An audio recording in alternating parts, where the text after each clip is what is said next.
All right, top stitch versus back stitch. Everything up to this point has been a back stitch. We have been working from the back of our piece to make pretty loops on your front side. So it's a back stitch because you work from the back. At least that's what I call it.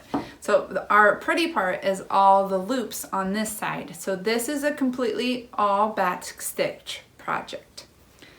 A top stitch is when you work from the top and your pretty part is the flat stitch that you're making. That typically would be the back of your project on a back stitch. And you still have your loops on the back side, but it doesn't, that's not your pretty side. This is your pretty side. And so the top stitch, you work from the top, back stitch, you work from the back, and the loops are your pretty side. So that's the difference. When I first started, the top stitch was very intimidating. I didn't think that my stitch was all that pretty on the back to be pretty enough to be on the top side. But it doesn't, don't be intimidated by it. It's a lot, once I finally did it, it's actually a lot simpler than you would think it'd be. It's almost simpler than the back stitch, surprisingly. And the reason for that is that you are essentially coloring in the lines with yarn, and you can see you're working on that side, so you can see as you work, and it's kind of like sewing, so you can see your stitches, and if you can see your stitches, it makes it easier for you to see what you're doing. So it's actually not as hard as you would think it is. So to start the top stitch, you need to have an outline on the top of your piece because you can't see these lines to be able to fill it in. And I'm going to ad-lib my piece here. We're just going to make a circle like this.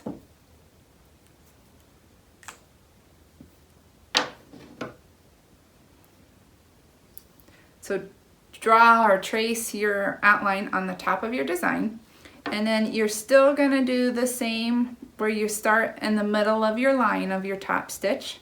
Insert your needle, pull your yarn thread through, and then do the outline. And here you don't necessarily have to have a close stitch for the top stitch because your stitch is your outline, so it doesn't need to be close to define the outline. And that's what makes top stitch almost easier, is that it's harder to control loops that you don't see as you work, and the loops will move and it's texture, and so you have less leeway on the back side as you do on the front side. So the top stitch is fun in that you really can do more details. You can get a pointier point, and so the leaves here have more defined, they're more defined than leaves on a back stitch, because the loop is defining your design, and a loop is still a loop, it's still kind of big. But on the top stitch you can turn your stitch, and so you can have a pretty sharp edge to it. So the top stitch is fun. I usually go a top stitch if I want a defined piece, like flowers or something. I'll do a top stitch. So that's you're just going on the outline of your piece for your top stitch. And then you're still going to, when we get there, you're still going to offset your stitches on the top stitch because you want that basket weave look almost.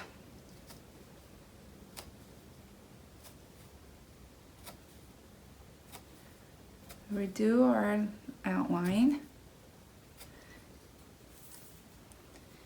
and then from here you will just offset the stitch and just keep coloring in.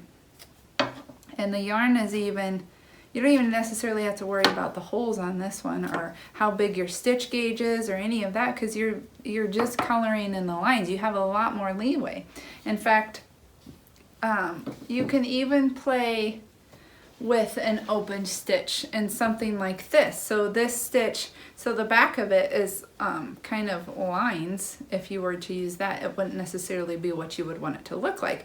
But on the top, it made a really, really beautiful design, in that this is just 3 top stitches in one line. So I did I matched the 3 rows, and then on the third one, then I offset it to do a different kind of stitch.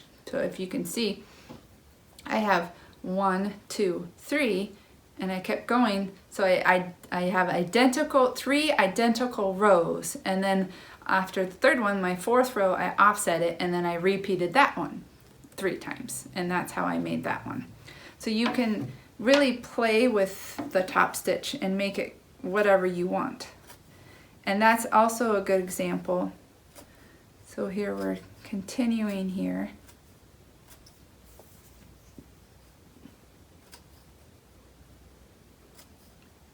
All the way around.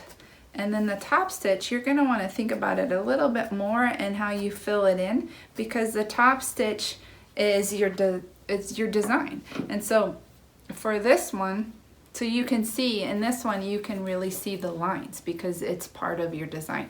And that's what makes it kind of fun. And I made lines this way, and I played with the stitch, and my stitch is part of the art of the piece. Whereas this one, I liked it to just kind of flow into the middle.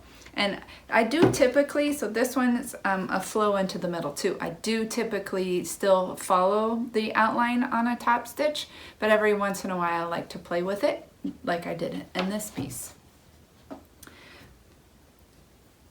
So yeah, these are even rows. And this is even rows. I didn't follow an outline in this piece like I did in some of the other. I still do an outline.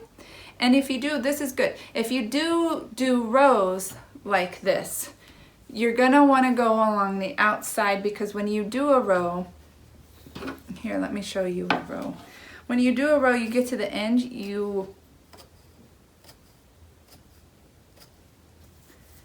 so you turn around, but you can't necessarily put a stitch right there. So you're gonna just go in your next peak. And so it makes for a really messy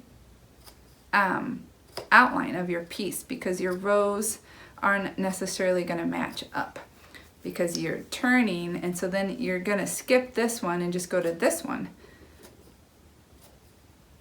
And it's working, but yarn tail.